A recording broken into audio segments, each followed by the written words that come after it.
Greetings to everyone. The topic of my presentation is antibiotic strategies in multi-drug resistance. I'm your presenter, Dr. Siddharth Pandey, and the moderator for the presentation is Dr. Shyam Prakash. In introduction to the topic, the discovery of penicillin in 1928 was followed by the discovery and commercial production of many other antibiotics. We now take for granted that any infectious disease is curable by antibiotic therapy.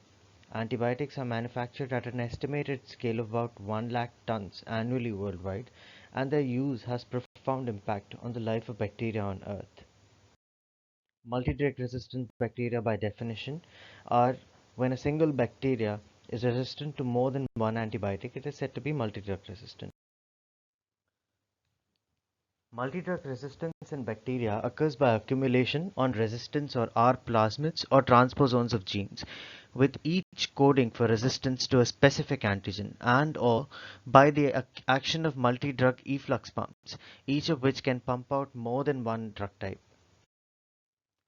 The biochemical mechanisms of resistance include mutational alteration of the target protein, number 2, enzymatic inactivation of the drug, number 3, acquisitions of gene for less susceptible target proteins from other species, number 4, bypassing of the drug target itself, and number 5, preventing drug access to the targets. Discussing the first point, mutational alteration of the target protein. Bacteria can become resistant through mutations that make the target protein less susceptible to the agent. For example, fluoroquinolone resistance is mainly, although not exclusively, due to mutations in the target enzymes, that is, the DNA topoisomerases. Whether resistance of this type is easily transferred to the other cells on plasmids depends on the mode of the drug's action.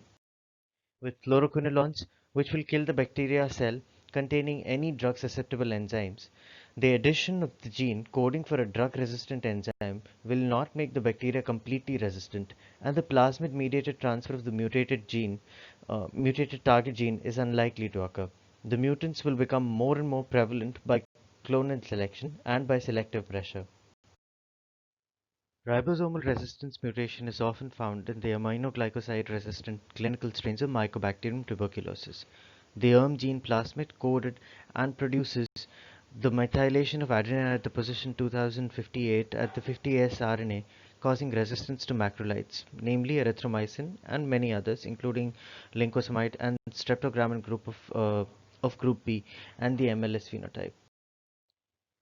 Sulfa drugs that are the synthetic competitors of para-aminobenzoic acids that inhibit dihydroapteridate synthase and trimethoprim, a synthetic inhibitor of dihydrofolate reductase, have been used in combination. They select for drug-resistant mutants of the respective enzymes. In this case, the high-level production of drug-resistant target enzymes on plasmids can make the bacteria resistant, and the resistant genes have spread widely on plasmids. Enzymatic inactivation of the drugs. The common resistance mechanism for antibiotics of natural origin.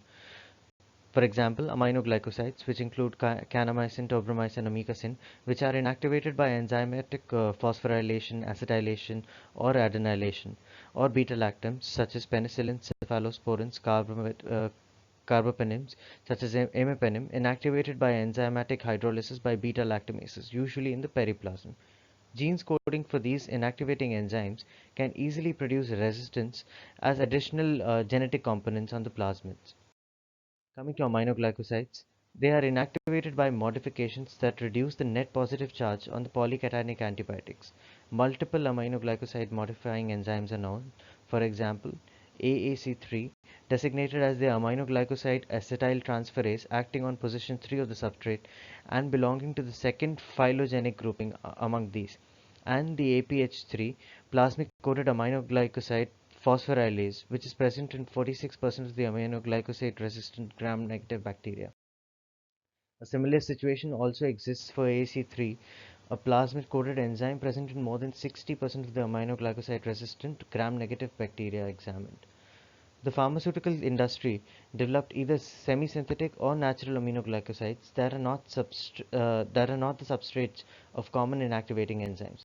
Nevertheless, these drugs are still susceptible to the action of some enzymes, and plasmids found in aminoglycoside resistant strains in recent years often contain genes coding for several inactivating enzymes.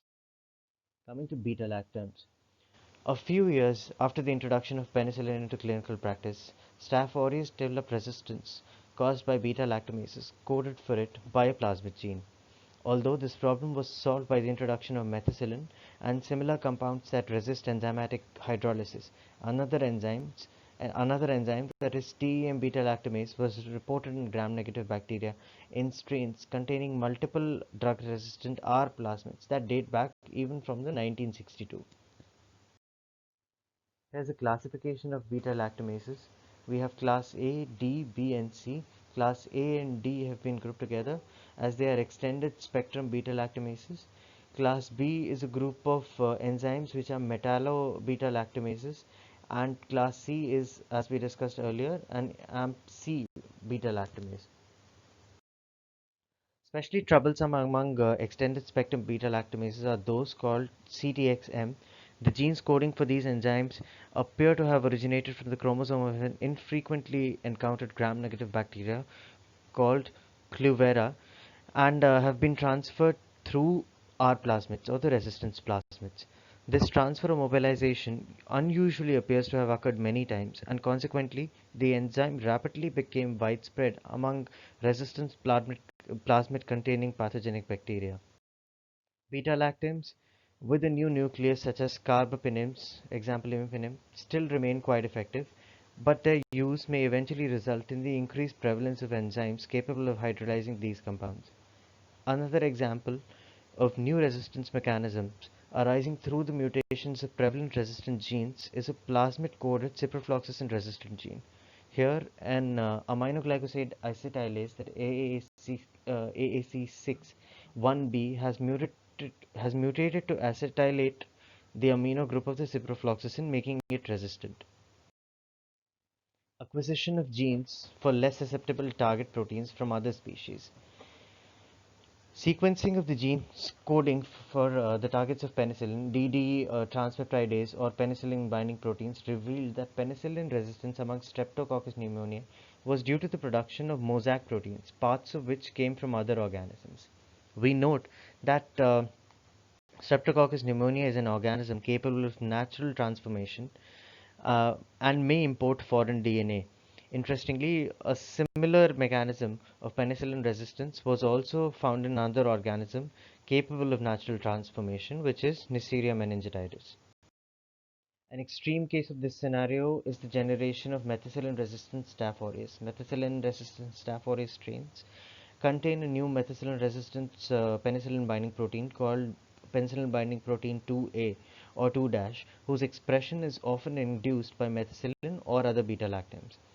The gene for this new PBP is located in a large 30 to 60 kb segment of the DNA, which apparently came from an organism other than Staph aureus and also contains other antibiotic resistant genes. Staph aureus is not naturally transformable, and it is unclear how this horizontal transfer of a large segment of DNA has occurred.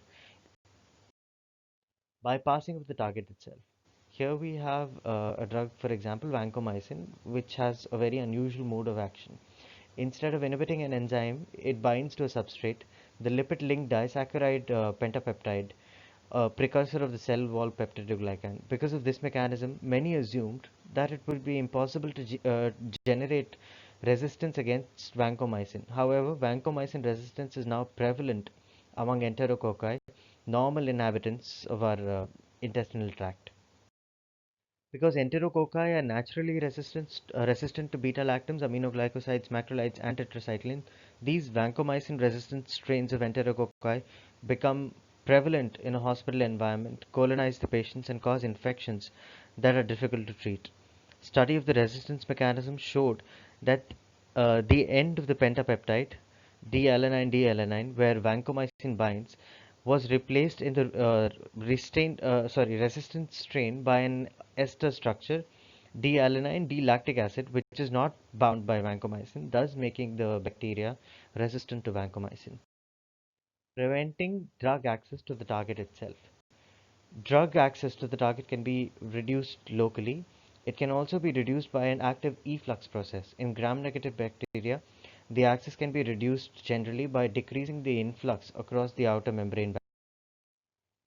Local inhibition of the drug axis. TET-M or TET-S proteins produced by plasmid-coated genes in gram-positive bacteria bind to ribosomes with high affinity and apparently change the ribosomal conformation, thereby preventing the association of tetracyclines to ribosomes.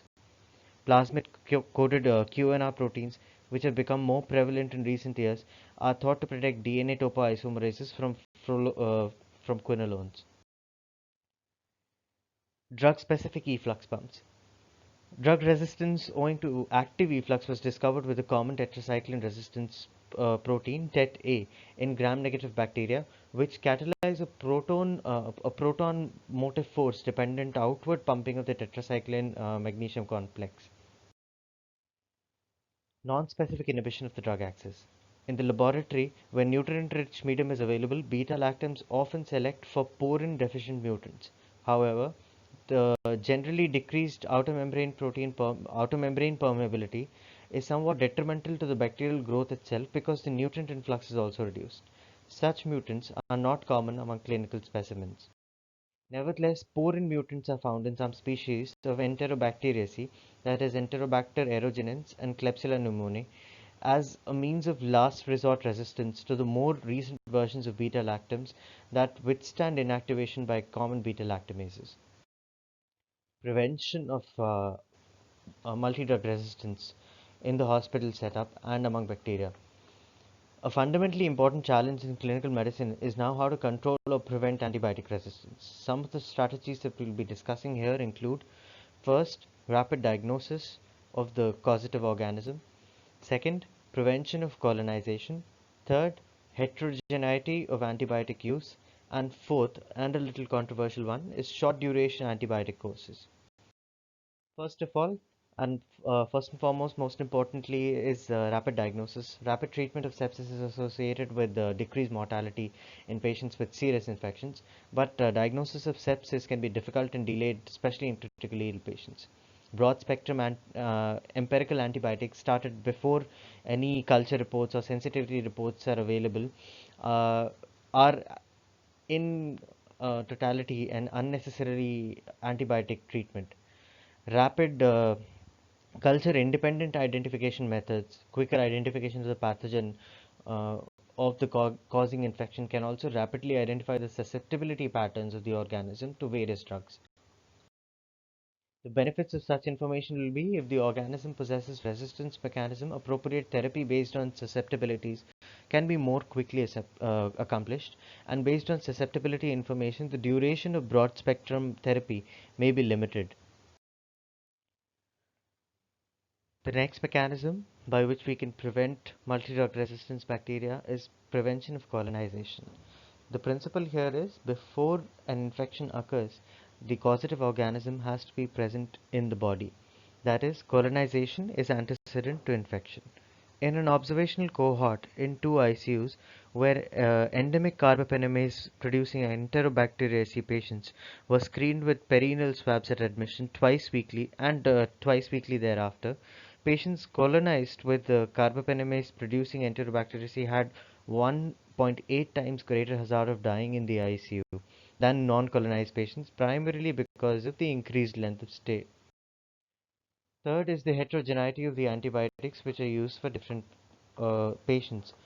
Patterns of antibiotic use in which the same antibiotic was given repeatedly, for example, homogeneity, were associated with higher rates of resistance than when there was a variability in the antibiotics given by the same prescriber among different patients, that is heterogeneity. Formal cycling may impose antibiotic selection pressures during those periods when a particular agent is preferred. However, increased diversity of prescribing has been shown to correlate with reduced levels of resistance. Choice of antibiotics may depend on these three main factors. First is patient characteristics. Second, being the risk factors for infection and specific pathogens. And third, severity of the infection. The patient characteristics, which may include the prior comorbidities such as renal diseases, diabetes, hypertension, and the advanced stage All these factors will lead to a reduced reserve of antibiotics which we can use for the patient in case of infections, and will increase the mortality of the patient. The other factor that we have to keep in mind is the prior hospitalization of the patient.